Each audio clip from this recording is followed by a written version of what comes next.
and let birds fly above the earth across the vault of the sky. So God created the great creatures of the sea and every living thing with which the water teems and that moves about in it, according to their kinds, and every winged bird according to its kind. And God saw that it was good. God blessed them and said, "Be fruitful and increase in number and fill the water in the seas, and let the birds increase on the earth." And there was evening and there was morning, the fifth day. Everybody welcome the next poet of the night, Brittany. Yo-yo!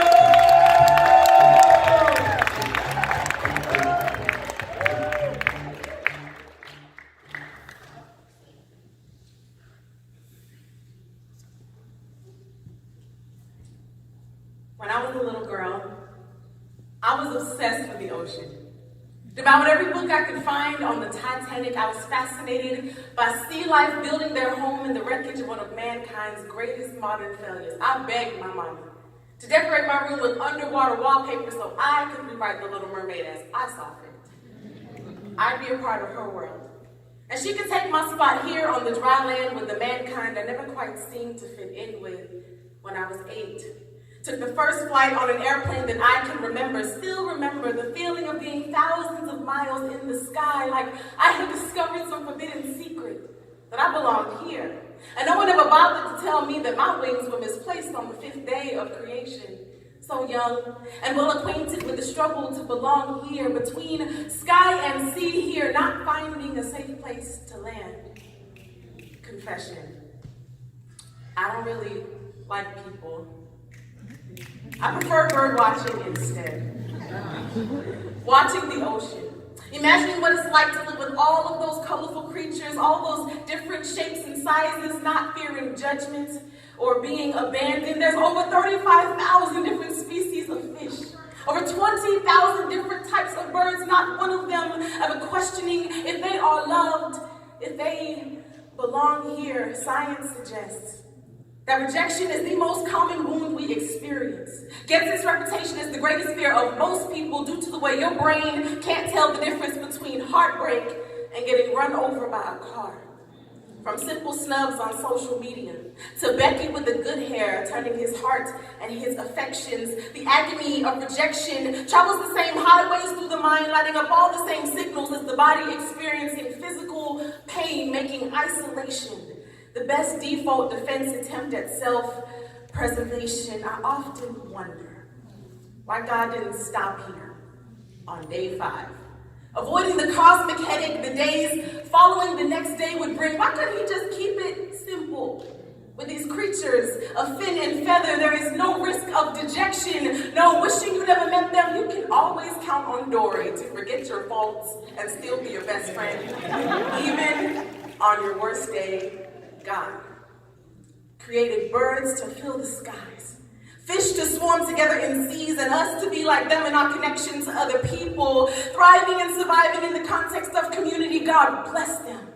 He said this was good. Orderly forming fish scales and birds' wings, then human skin from the same protein, making these organisms a very calculated preamble to the next day when God would say, "Let us mold man in our image to do the same." He ingrained the desire for connection to others in our DNA like schooling fish. We were built to be a synchronized monolith moving through the sea in solidarity. A swarm of birds flying through the sky in tandem, thousands of them moving with one purpose, getting safely to the other side. How I run from this thing that God blessed. He says, I belong here. He says it is good, and I, terrified to become a mangled mess in another shipwrecked attempt to find my place here, often retreat to the safety of high altitudes, hiding in the caverns of ocean, canyons, birds, and fish. They make this look so effortless, y'all, thriving in the context of community, relying on each other for survival, thriving on the need of being needed, needing another's wing to shield the harsh winds on the way south for the winter. I have never seen a goose kick a fellow flyer out of V formation, yet rates of suicide and isolation rise high like red tides, and there are still so many things we just won't talk about in church. honest with you. I often wonder if I show you who I really am, if you will still love me. Will you still fly with me?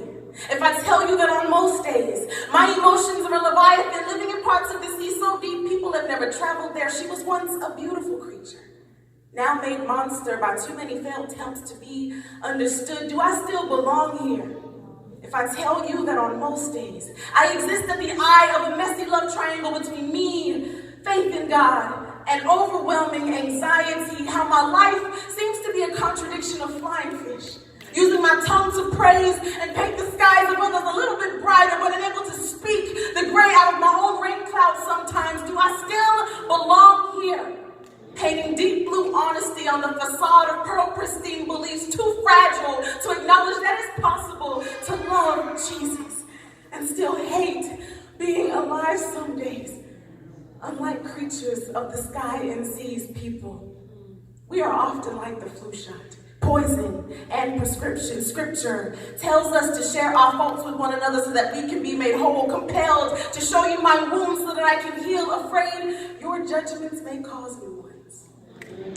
They need to be found here in community, in family, oftentimes be the cause of sickness and the cure.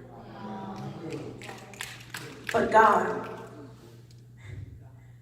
with all of our broken pieces, our jagged, sharp edges, God still blesses. He still draws us close, says that we are beautiful. He still says that we are good. So on my worst day, can you draw me to the middle of your safety net? Trade your scrutiny for compassion and just listen. When I can't swim no more, can you carry me on the wake of every stroke you make when my faith just can't keep pace with yours? Whether I'm high in the sky or at the bottom of the ocean, with all the sea life building their homes in the wreckage of all of my failures, here, in that place, can you still love me as God does?